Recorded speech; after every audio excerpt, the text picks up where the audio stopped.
So, for this video, I'd like to once again play this little game I enjoy where I go through every UFC champion of every weight class and consider whether or not they truly own their division. And by own their division, I mean, is there anyone in their division currently that has the tools to stop them?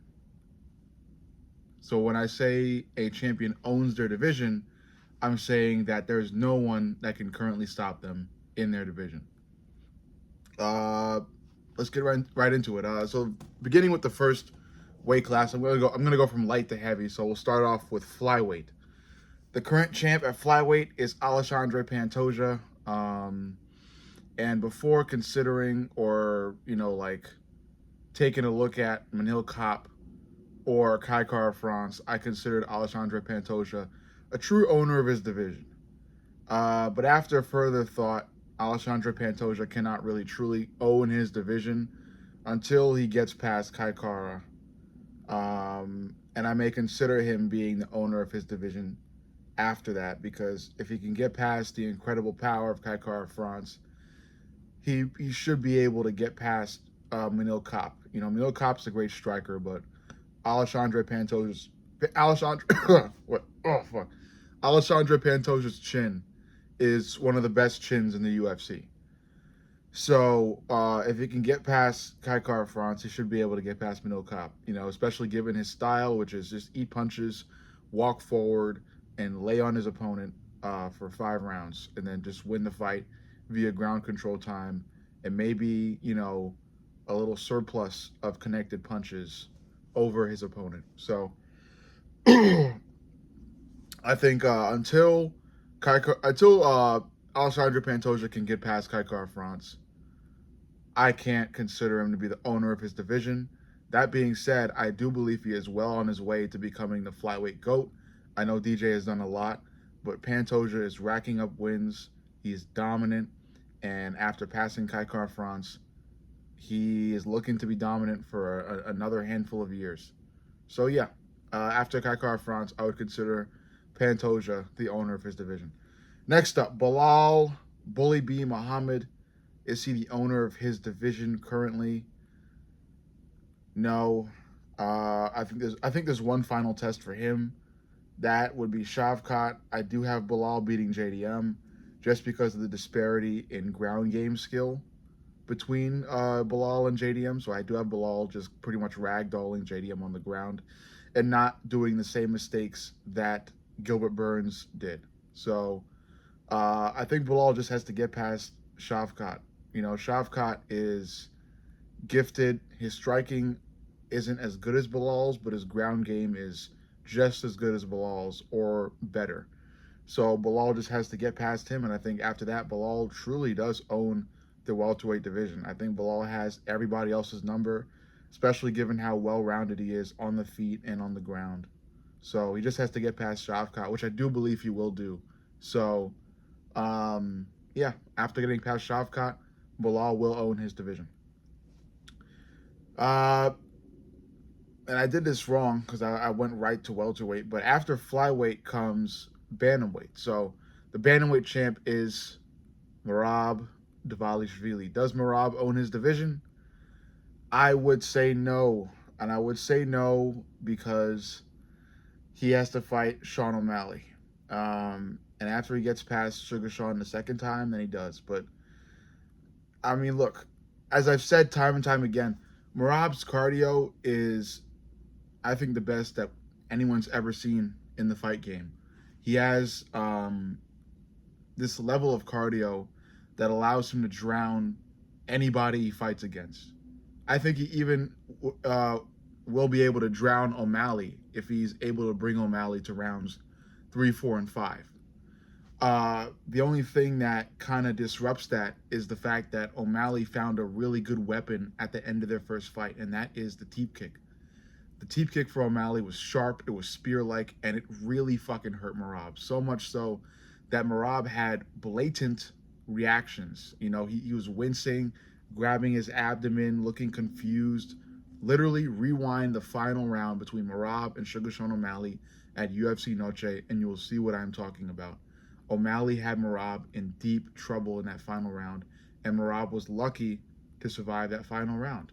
Now think about if what if Sugar Sean O'Malley opens the rematch with the teep kick? O'Malley only went to the teep kick late in the final round. What if O'Malley brings that teep kick into round one? I think it fucks up Merab, and I think it opens up an opportunity for O'Malley to connect on something big, right on the chin of Merab, whether it's a punch, whether it's a switch knee, something that is probably going to take Merab's lights out. So I do have I do have O'Malley knocking out Merab in the second round, ultimately doing what I thought O'Malley would do to him in the first fight. So no, Merab does not own his division just yet. Merab just has to get past the sniping capabilities of Sugar Sean O'Malley to officially own his division. Because after O'Malley, I think anybody at bantamweight will get ultimately drowned by Merab. After bantamweight comes featherweight. The featherweight belt is vacated right now. As we all know, Ilya made the move to lightweight. Ilya was the champ at featherweight, and I would definitely consider Ilya to be the owner of featherweight, but I can't consider that anymore because Ilya made the move to lightweight. He has vacated the featherweight belt, and now Volkanovski and Diego Lopez are fighting over the featherweight belt sometime soon. So I'll skip that weight class and go right into lightweight. At lightweight, we have the current lightweight GOAT, Islam Makhachev. Does Islam own his division? No, he doesn't own his division because of Ilya. Besides Ilya, I think everybody else at lightweight pretty much loses to Islam. Yeah, I'm thinking about anybody at lightweight that could give him problems, and I really don't see anybody. Islam is really, really, really gifted on the feet, on the ground. There's some Mauricio Rufy hype, but I think Mauricio Rufy gets ragdolled by Islam too. The only person that can really stop Islam right now is Ilya. And like I said, Ilya has recently made the move to lightweight. He has vacated his featherweight belt, and he was dead set on fighting Islam right away, but Islam denied that matchup. So now Ilya will likely have to fight somebody else at lightweight before he can challenge Islam again. But in regards to Islam himself, he does not own his division until he gets past Ilya. Ilya has the tools to defeat Islam because as great as Islam is on the feet and on the ground, Ilya has knockout power. And knockout power gives a fighter the chance to win any fight that has, that has parts of it on the feet. Knockout power is a total and absolute game changer, and Ilya has that. So Ilya can just fucking Ilya, no matter what happens, Ilya has a chance to connect.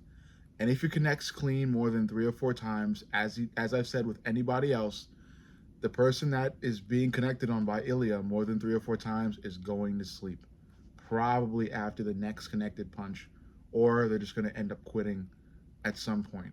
Islam's chin is strong. Islam is a strong fighter. He's a complete fighter. I would call him that. But Ilya has that fucking power. And Islam's got some power too, but Ilya has that fucking power. That power, okay? He knocked out Max Holloway. Nobody else has ever been able to do that. So, yeah. Islam has to get past Ilya, and then Islam is the owner of his division. But regardless of being the owner of his division, I do consider Islam to be the lightweight GOAT. So, he's done enough already at lightweight to consider himself the best lightweight of all time, So, win, lose, draw to Ilya, he's still the lightweight GOAT. So, but still, I wouldn't consider him the owner of his division until he gets past Ilya. And then I talked about bantamweight. I talked about welterweight already because I talked about Belal. So we'll move right on to middleweight. At middleweight, the king is Dricus du Plessis. Does Dricus own his division? Let me think. No. Oh, fuck no. Oh, hell no. No. He has to get past Khamzat Chimaev. Until DDP can get past Khamzat, I can't consider DDP the owner of his division. And that's just because of how fucking deadly Khamzat Chimaev is. We've all probably come across a Khamzat edit or a Khamzat highlight especially his recent highlight against Robert Whitaker, where he fucking broke Robert Whitaker's jaw in 3 via a not fully in rear naked. Some may call it a neck crank. Either way, that choke broke a human being's jaw. So yeah, Khamzat's the real fucking deal, and Dricus needs to get past that nightmare of a fight to be considered the owner of his division. But Dricus, like I said, is a champ.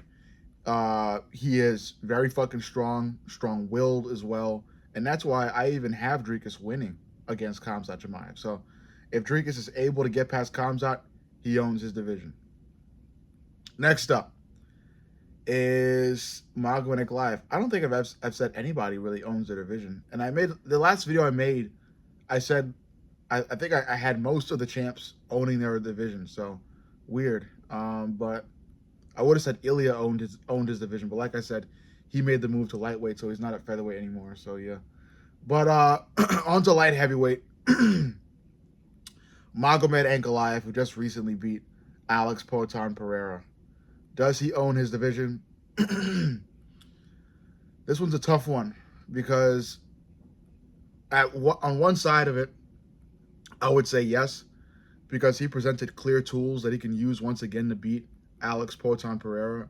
But like I said before, Alex just has that knockout power, and knockout power is a game changer regardless of how the fight is going. So there's always a world in which Alex connects on Ankalaev in the rematch and knocks Ankalaev out. But you know, at that same point, like I said, Magomed looked way faster than Alex. The ground game aspect was there. He wasn't able to take Alex down, but he had enough grappling skill to stall, or not really stall, but just hold Alex up against the fucking cage. And it's up to Alex to then break out of that, you know. So Alex, he just needs to improve his ground game, but he's improved it much since the last fight he fought. So Alex is improving, but regardless, you know, if I had to choose a side, I guess I would say that Magomed doesn't own his division just yet. He has to get past Alex again. It's the knockout power for me, and it's the improvement with grappling that Alex made that makes me not want to say that Ankalaev owns his division. Besides Alex, Ank can beat anybody else at light heavyweight. He just needs to get past Alex again. And I think he absolutely can. But I will choose Alex to win the rematch just because of that knockout power and the leg kicks. Alex just finds ways to win. Like I said, Ank can too. He just needs to be on fucking point like he was in this first fight. Maybe they do a trilogy if he loses. I don't know. But yeah, Ank doesn't own his division until he gets past Alex in the rematch. And last but not least, the heavyweight champ of the UFC, Jon Jones. Does he own his division? No. That's obvious because he has not fought Tom Aspinall and has spent like 3 years like ducking Tom Aspinall at this point. So, yeah, he obviously doesn't. If he fights Tom, Tom has the skills to wipe the fucking floor with Jon early too. So, you know, Jon's got to make a decision. He's got to do something. He can't keep sitting on this belt. There's got to be a move that's made. But overall, ultimately, I don't think any champion truly owns their division. I think every champion has one fighter that they need to get past to truly own their division. Yeah. I think every champ I talked about has like one fighter that they need to get past. Jon Jones, obviously, if he gets past Tom, he owns his division, yeah. And then I didn't talk about featherweight because, like I said, Ilya vacated the featherweight belt, so featherweight is pretty much in the air until Diego Lopez and Alexander Volkanovski fight for it. But between you and me, we both know Volk is going to win. So I would just talk about Volk owning his division or not. But out of respect for Diego Lopez, I will not do that. We will wait for the victor of that fight. But overall, you let me know what you think. Make sure you like, comment, subscribe, and turn the notifications on. Most importantly, turn the notifications on because YouTube loves to fuck with my viewership. So stay in the loop, stay posted, and stay tuned. You know, turning the notifications on will allow you to immediately be notified of my next video. So you guys, like I said, could just stay in the loop and stay updated. So overall, I love each and every one of you guys, and I'll see y'all in the next.